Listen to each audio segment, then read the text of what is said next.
Fanaina isan'andro atolotry ny mpitandrina rakotina valina maoly.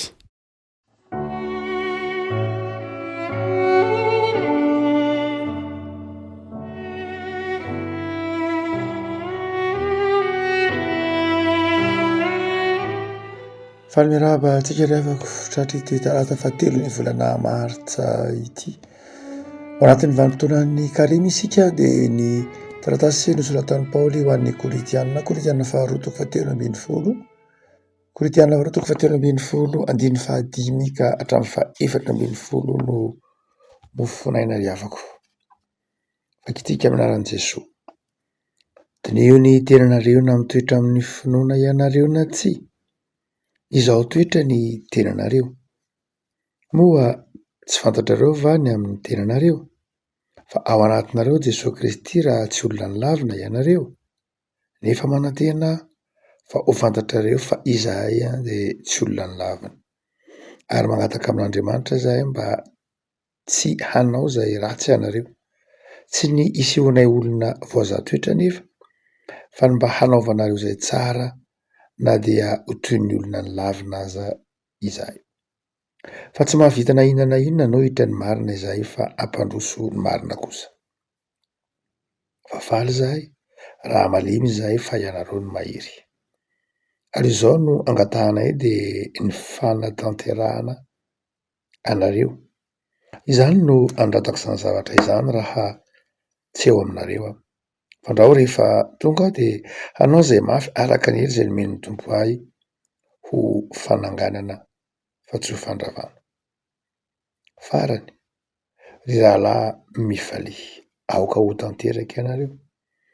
Mandraisa ny fampiononana, miraisa saina, mihavana ary Andriamanitra ny fitiavana sy ny fiadanana ao aminareo.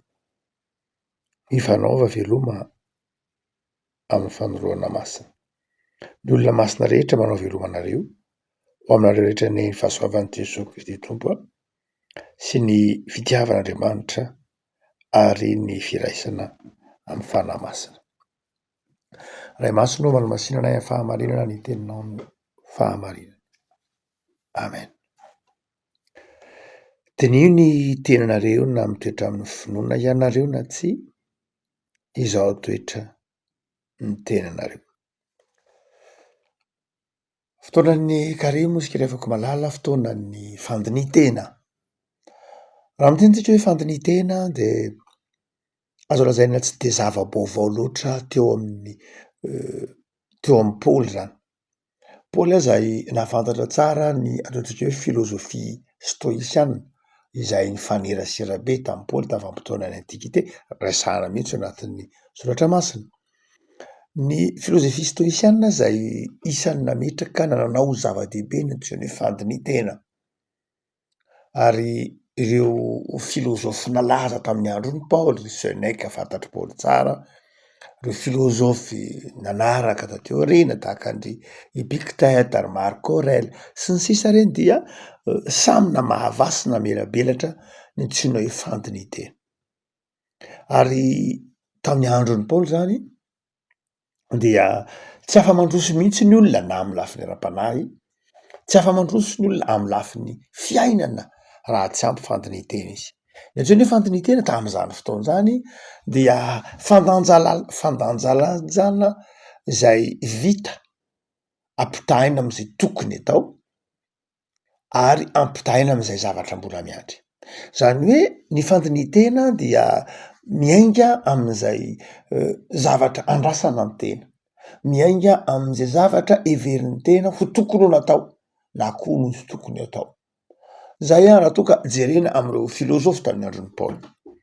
Fa i Paoly eto raha manantitrantitra aty amin'ny Koritianina no hoe dinio ny tenanareo na mitoetra amin'ny finoana ianareo na tsy, fantariko ny tenanareo. Tsy eo ihany moa fa hatrany amin'ny Galatiana ny Paoly dia miteny an'io manao hoe mitandremo ianareo zay mijoro tsara. Mampitandrina ny Paoly amin'ny fandinitena koa io.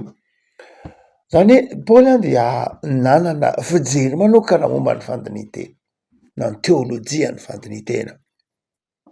Aty aoriana ela moa dia ny ireo ataontsika hoe rainy fantsipivavahana tahaka andry Lutera na ry Calvin de nanana fomba fijery manokana koa momba ny antsoina hoe fandinitena. Na ny havana katolika sahala amindry Ignace de Loyola zay nanana lay fomba fijery manokana antsoina hoe exercice spirituel tena mahavà mihitsy momba ny antsoina hoe fandinitena. Fa andetsika hijanona amin'ity afatry pôly ity na de atao hoe am'izao fotoana ny carême zao ara de manakolazaina betsaka momba ny hoe ahoana ny fomba fandinitena, mandiny tena mba haninona moa raha ohatra ka jerena raha mametra-panontaniana am'ireo rain'ny fantsipivavahana isika tahaka andry Lutera na ry Calvin. Lutera moa de nanazava ny hoe ny fandinitena de atao isan'andro, ny fandinitena de atao isan'andro mba hiteraka fibebahana isan'andro, mba hiteraka fanamarinana isan'andro. Fa eto Paoly dia miresaka manokana momba ny antsoina hoe fandinitena na famantarana ny tena. Lay voambolana ampiasain'ny Paoly aloha raha miteny izy hoe fandinitena dia mitovy amin'ny voambolana hoe mizaha toetra, examen, mizaha toetra toy ny fanadinana zany. Ianao ihany zany ny toy ny manadina ny tenanao raha ohatra ka miteny hoe fandinitena amin'ny Paoly dia manadina ny tenanao ianao zany, mametra-panontaniana ny tenanao ianao zany. Raha miteny Paoly hoe dinio ny teninareo, mametra-panontaniana ny tenanao ianao. Ary tsy vitan'izany ko fa mamantatra zay mety ho fetranao ianao satria zay le examen. Ary raha ohatra ka jerena lay hoe mamantatra ny tenanao ianao dia mamantatra ny tenanao na mametra-panontaniana amin'ny tenanao ary mamaly lay fanontaniana. Fa tsy hoe mametraka fanontaniana de tsisy valiny, satria zay valim-panontaniana omenao zay de valim-panontaniana mitaonanao handroso na ia avao. Am'lay faharoa kosa raha miteny izy hoe fantaro ny tenanao, ny tapany faharoa zany manao hoe izao toetra ny tenanao. Mifanakaiky be le hevitra raha miteny malagasy eto fa amin'ny teny nanoratan'ny Paoly azy de mifanalavitra be. Ny zao toetra dia raha amin'ny voambolana ampiasain'ny Paoly dia karazan-drazany hoe asopirofo mihitsy, asopirofo tahaka ny hoe volamena avy natao avy nitsapaina, volamena avy ny fantenana de nitsapaina. Ary matao tena ampiasay moa dokimajo zay mitovy am'lay any amin'ny Tesalonianina manao hoe fantaro ny zavatra rehetra. Dia izay ko ty teny ty dokimajo zany hoe fantaro ny tenanao. Ny anton'lay fandinihanao ny tenanao zany de hamantaranao ny tenanao, toy ny mijery ny tenanao amin'ny fitaratra anankiray zay eo anoloananao zany ianao dia mandinika ny tenanao ianao ka mivoaka ao anatin'le fandinitenanao ny mety ny miafina rehetra satria toy ny miditra ao anatin'ny tenanao ianao. Raha miteny hoe fandinitena dia tsy mijery ny tenanao amin'ny lafiny ivelany any fa miditra ao anatin'lay tenanao ianao. Ina moa le miditra anatin'ny tena? Miditra ao am-po zany, miditra ao an-tsaina ary mamoaka zay ao an-tsaina mihitsy mba ahafantarana hoe inona moa zany izaty, iza moa zaty.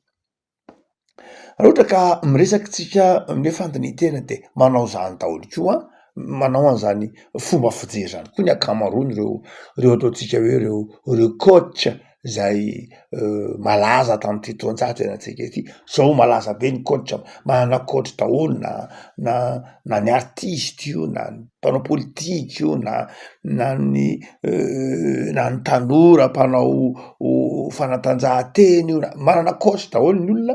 Ianona ny coach, ianona ny coach, Lamaody Dibosaina ny taonjato fa raiky amby roapolo. Fa na ireo coach, na ireo psychologue, na ireo ataotsika hoe psychiatre koa raha moa manana ny azy ko. Fa izay mampiavaka izay afatry Paoly na mampiavaka ny filazantsara amin'ny fandinitena de tsotra. Ny fandinitena zay mety ho fanaon'ireo filôzofy tsotra fotsiny tahaka resahantsika ry Sénèque na ry Epictète na ry Marc Aurèle na reo coach imetintsika de zao foana ny fiafarany reto zavatra anankiroa reto. Voalohany de zao ny hoe rehefa avy mandiny tena ianao de ho fantatrao ny tsy mety ka amboarinao. ary amboaranao de afaka miteninao manao hoe vitak'io, tratrak'io, haik'io. Na rehefa avy mandiny teny ianao de ho fantatrao ny hoe tiany tsara ka ho tohizako ka amafisiko. Zany hoe lay fandinitena mety ho mahazatra ny olona andavanandro, ireo ho tsy hoe diso akory izy reny satria zay no nampianarina azy. Ireo manam-pahaizana de mietritra manao hoe miditra ao anatin'ny tenanao ianao de fantaro ny tenanao, dedin'io tsara zay lafiny tsara ao amin'ny fiainanao dia atsarao zay lafiny ratsy ao amin'ny fiainanao ialao. Fa ny baiboly tsy zay loatra, zay ihany no anankiray fa mielony ny idiranao anatinao, iza no hitanao ao anatinao. Mielony ny iresahanao amin'ny tenanao, iza no iresahanao amin'ny antsoina hoe fandinitena. Ny baiboly zany zay manana fomba fijery manokana ny amin'ny fandinitena. Dia ny voalohany indrindra zay ambaran'ny baiboly ary hitaovanantsika am'izao karemy zao rehefa mandiny tena, ny voalohany indrindra de zao: any amin'Andriamanitra ny maso voalohany indrindra, any amin'ny hazo fijaliany Kristy. Zany hoe ny fandinitena raha ny tena marina ny baiboly de zao: fitaomana an'le olona hiditra ao anaty satria ao anaty Jesoa. Fitaomana ny olona hiaino ny fanamasina ao anaty satria ny bitsiky ny fanamasina de ao anaty. Am' Paoly mazava hoazy ny fanamasina de ao anaty. Zay raha teo ny afatra ny matetika ny hoe ny fanahy de miara-milaza amin'ny fanahy tsika, na ny fanahy de miara-mibitsibitsika amin'ny fanahy tsika fa zanak'Andriamanitra isika. Ary ndraindray ary tsy fantatsika zay mivavaka ataotsika de ny fanahy miaraka mibitsibitsika amin'ny fanahitsika, ny fanahy no miteny amin'ny fanahitsika. Zany hoe ny fanahy de ao anatitsika ary ny tompo de ao anatitsika. Dia mitodika amin'ny hazo fijalian'ny tompo isika, mitodika amin'Andriamanitra isika rehefa mandiny tena. Ny tenantsika ny jerena. Amin'ny vahaolana malagasy moa de hoe mandiny tena, fa raha ny tena marina le izy mamantatra, dia mamantatra ny sitrapon'Andriamanitra, mamantatra ny tenako mitaha am'izay andrasan'Andriamanitra amiko. Ny madrefa atrefesako zany fandinitenako de io hazo fijaliany Jesoa io sy ny soratra masina. Io hazo fijaliany Jesoa io ny mpanjiniko. Io soratra masina io ny mpanjiniko. Eo any mamantatra, io isika ny mamantatra izay tokony nataotsika, izay miandry atsika, izay nataotsika. Zany hoe ny fandinitena dia tsy asan'olombelona samy rery, fa ny fandinitena dia iarahana amin'Andriamanitra. Ny fandinitena amintsika kristianina de tsy fiezahan'ny sain'olombelona samy rery ahafantatra ny tenany, satria raha mahafantatra ny tenasika isika dia fijery diso ihany. Satria ny fijeritsika mpanota, ny fijeritsika efa simba, ny fijeritsika efa mivilana. De zao raha mijery ny tenatsika isika ka tsy miaraka amin'ny fibitsihan'ny fanamasina, tsy miaraka amin'ny hazo fijalian'ny Kristy de zao na iafara amin'ny fanamarena tena ka hiteny manao hoe ankamo'ny fahadisoako, ka hiteny manao hoe zanga moa de ratsy noranona, ka hiteny manao hoe ranona ange ny tena fototry ny fahadisoany, ka hiteny manao hoe za ange tsy de tena ratsy de manao ahoana, ranona ny tena fahafirana zay nataony ranony reny. Zany hoe raha ohatra ka amin'ny tenantsika samy irery tsika no mijery zany ka tsy eo am-pelatanantsika ny fitaovana hoenti mandrefy, hoenti mandinika ny tenantsika. Antsika moa de baiboly sy ny hazo fijalian'ny Kristy, ny soratra masina sy ny asan'ny fanamasina de diso fijery amin'ny tenantsika isika. Na iafara amin'ny fanamarena tena, na iafara any amin'ny fanameloan-tena tahaka an'izay nataon'ny Jotasy namono tena, tahaka an'izay mety iafara amin'ny fanameloan-tena. Inona ary tany nataoko? Ary mety ho iafara amin'ny hoe za raty, za tsy tian'ny olona, za tsy tian'Andriamanitra, za tsy tian'Andriamanitra koa sanatrian'izany. Miafara amin'ny famoizam-po raha ohatra ka metody tsotra an'izao tontolo zao no ampiasaina. Eto ara de ny soratra masina ampianatra antsika rehefa mandiny teny ianao am'izao karemy zao de miainga amin'ny fangizo firin'ny tompo, amin'ny lalan'ny hazo fijaliana, lalana ny diavin'ny tompo tamin'ny famonjenantsika, ary miainga am'izay lazain'ny soratra masina momba an'inona? Soratra masina nge mampahafantatra atsika ny tenantsika amin'ny solomaso tena izy, miainga amin'ny fijerin'Andriamanitra. Efako malala ny taonantsika ary ny baiboly amantatra ny tenantsika. Inona ny zavatra nandrasan'Andriamanitra tamiko?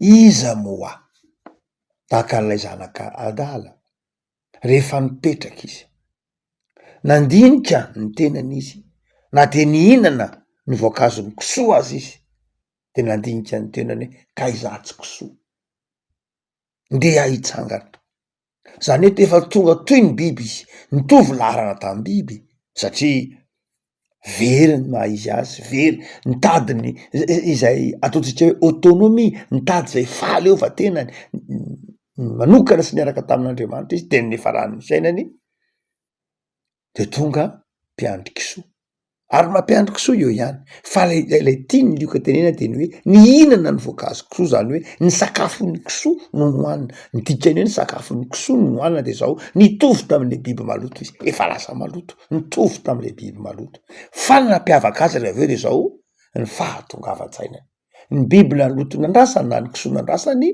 tsy tonga saina mihitsy hoe kisoa fa izy kosa satria olombelona vokatry mibitiky ny fanamasina de zao nahatsiaro izy hoe aia olombelona aia zany aia manana ampim-pisiana hafa satria lay ny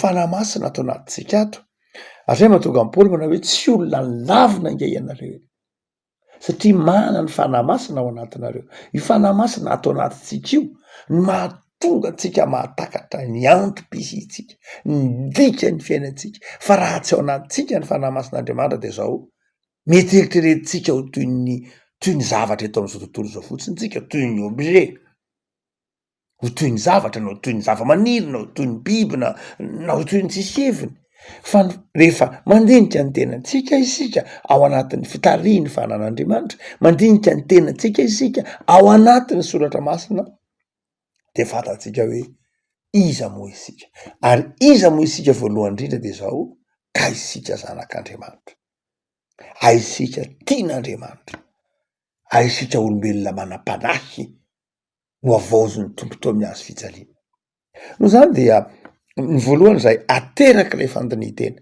miainga amin'ny soratra masina miainga amin'ny fandininy ny azo fijaliany Kristy sy ny fangilofiliany Kristy de mitondra atsika ho amin'ny hetaheta hiverina ao amin'Andriamanitra hiverina ho amin'ilay tsara am'izay fotoan'izay le tsara zay izay tsy fantatritsika de manjary lasa fantatritsika satria nandinika ny tenantsika ny miandry atsika nandinika ny fiainantsika teo anoloan'ny azo fijaliany Kristy teo anoloan'ny fitiavan'Andriamanitra isika ary de tsy mitondra atsika ho amin'ny famoiza-po ny fandinitena fa mitondra atsika kosa ho amin'ny fiavaozana fa ny faharoa lehibe dia rehefa mandinika ny tenantsika mandinika an'Andriamanitra sy ny tenantsika isika zany hoe amin'Andriamanitra mahazotsika voalohany indrindra de zao mandinika ny tenantsika koa isika manoloana ny mpiarabelona manoloana ny zava-boarin'Andriamanitra manoloana ny maha-olom-pirenena atsika manoloana ny maha-olom-piangonana atsika manoloana ilay manodidina atsika ina ny antony rehefa mandinika ny tenantsika isika de nobitsiky ny fanamasina ao anatintsika de zao fahatserovana fa zanak'Andriamanitra atsika zay ny voalohany fa izao fahatserovana andraikitra aza tonoana fa tsy de hoe toetra voajanahary ao anatin'ny olona akory ny andraikitra na ny responsabilité fa ateraky ny asan'ny fanan'Andriamanitra raha mijanona amin'ny ohatra ndraytsika tam'ilay zanak'adala io tsika de hoy le zanak'adala rehefa avy nandinika ny tenany teo izy ozy manao hoe nde ody a de ataovy toy ny mpanomponao zany hoe tsy ody fotsiny a de velomy tsy ody fotsiny a de hifona rankady zay ataonao amiko Andriamanitra zay ataonao raiko fa izao omeo andraikitra ihany ary izay omeo andraikitra ataovy toy ny mpanomponao rehetra fotsiny zao fa tsy manina reny aimba olona fa tsy biby ary dia ny dikan'izany de izao ny fandinitenantsika dia mahatonga atsika hifo ao amin'izay andraikitra nandrasana tamintsika rehefa mijery ny olombelona isika rehefa mijery ny zava-boarin'Andriamanitra isika rehefa mandinika ny toe-javatra manodidina atsika isika dia mahatsiaro hoe manana andraikitra tompo toa nisy zavatra tsy vitako toa nisy zavatra nandrasana tamiko satria nanana fanomezam-pahasoavana na satria nomena fanomezam-pahasoavana nampiasaiko ve le izy, nataoko tamin'inona le izy, naleviko ve le talentany mena, nampiasaiko ve le fanomezam-pahasoavana natolotra, nampiasaiko tamin'ny fomba ahoana, nampiasaiko tamin'ny firiariana ve, nampiasaiko tamin'ny fizahazahoana ve, nampiasaiko mba ho hitan'ny olona ve, sa nampiasaiko tao anatin'ny fanetretena, sa nampiasaiko tao anatin'ny fitiavana ny hafa sy ny mpiarabelona. Ho zany dia rehefa mandiny tena isika, mandinika koa ny tenantsika mitaha amin'ny manodidina antsika. Miavaka malala ny aterak'izay de zao fifaliana. Rehefa mandinika ny tenantsika isika ka mahatsiaro hoe ty vitako Andriamanitra fa tsy tanteraka. Ity Andriamanitra tsy vitako arak'izay nandrasanao. Rehefa ao aoriana ny fandinitena de zao mahatsiaro fifaliana. Avy teneniny ny apôstôly Paoly io mazava be mihitsy, 1:20 farany mifalia. Zany hoe ny fandinitena eo amintsika, famantaratsika ny tenantsika de zao mahatonga atsika manana fifaliana sy fiadanam-po. Mahatonga atsika manana fifaliana sy fiadanam-po. Fifaliana sy fiadanam-po tsy vokatry ny fiezahantsika, fa vokatry ny fifanera sy rahantsika amin'Andriamanitra, vokatry ny fahatsapatenantsika ho tsy tanteraka ka mangataka ny herin'ny fanamasina hiasa ty anatintsika. Mazava ho azy ny fandinitena zany de mitondra ho amin'ny fibebahana. Ary zay mahatonga Marta litera manao hoe isan'andro nareo mandiny tena, de isan'andro nareo mibebaka. Ary ny fibebahana de mahatonga fahatsiarovana ho amarin'Andriamanitra ny finoana am' Jesosy, de mahatonga fifaliana ary mahatonga herim-panahy hiatsara sy hiavaoatra.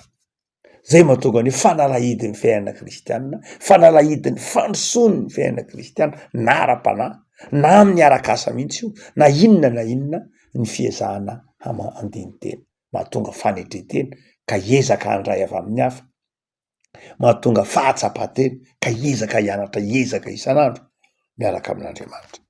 Ny tompo malala menao fahazavan-tsaina ahatsiarovanao amin'izao karemy zao fa ny fandinitena de mitondra fifaliana, ny fandinitena mitondra fiadanana, ny fandinitena tsy mahakify fa mampandroso.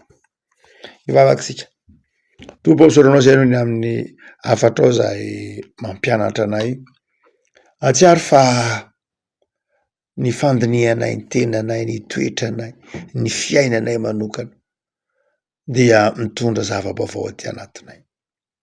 Tao aminao zahay amantatra ny tenanay, raha mitoetra amin'ny finoana sy ny sitraponao zahay, na mitoetra amin'ny fanarahana ny teninao zahay, na tsy. Efa nomenao anay ny mari-drefy sy ny fitaovana hoentinay mandiny tena, ny teninao, ny fanahinao miasa mahery aty anatinay, ary ny fotom-pampianarana zay efa nampianarina anay. Tao io tompo ity tontolo andronay ity, tao io tontolo andro androsoanay ara-panahy, tao io tontolo andro hifalianay aminao, tontolo andro hametrahanay fanontanianay amin'ny antom-pisinay, zay andrasana aminay, zay dika ny fiainanay, mba tsy ho mpanjenjeny ety amin'ity zao tontolo zao ty zahay, fa nataonao manana anton-dy, antom-pisina, ary nataonao hamoa. Tao am'izay tompo mba hamovo tsara, de mamela aneloka mamindrafo aminay. Am'izao karemy zao, avaozy zahay, tehirizo zahay, de tovy manapaka tomponay ny fiadananao. Saotra Jesosy fa eo ankilany mandrakariva ianao, taritarana anay, mitantana anay, de mombahanay tompo tsara. Amen.